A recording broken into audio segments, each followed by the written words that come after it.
के देवी हऊ सरस्वती माई हो।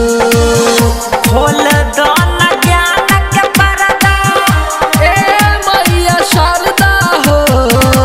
विद्या के देवी हऊ सरस्वती माई हो। विद्या के देवी हऊ सरस्वती माई हो।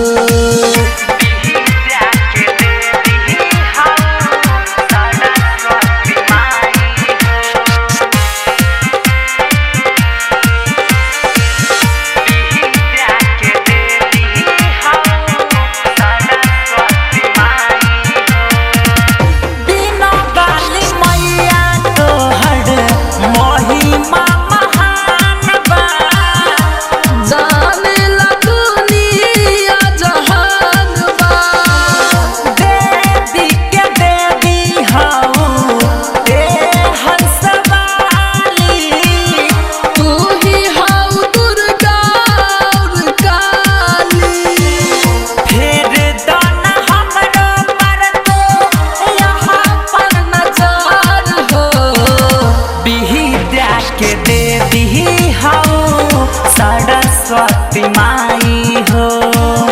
विद्या के देवी हऊ सरस्वती माई हो। अभी आप सुन रहे हैं जय श्री कैसेट कंपनी की प्रस्तुति।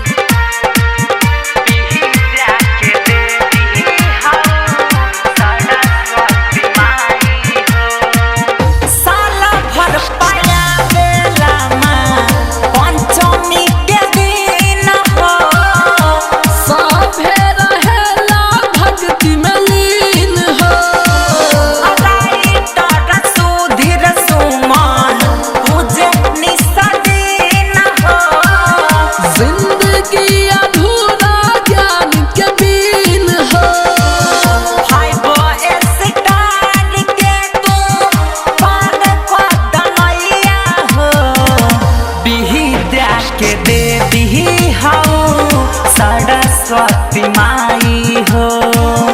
विद्या के देवी हऊ सरस्वती माई हो।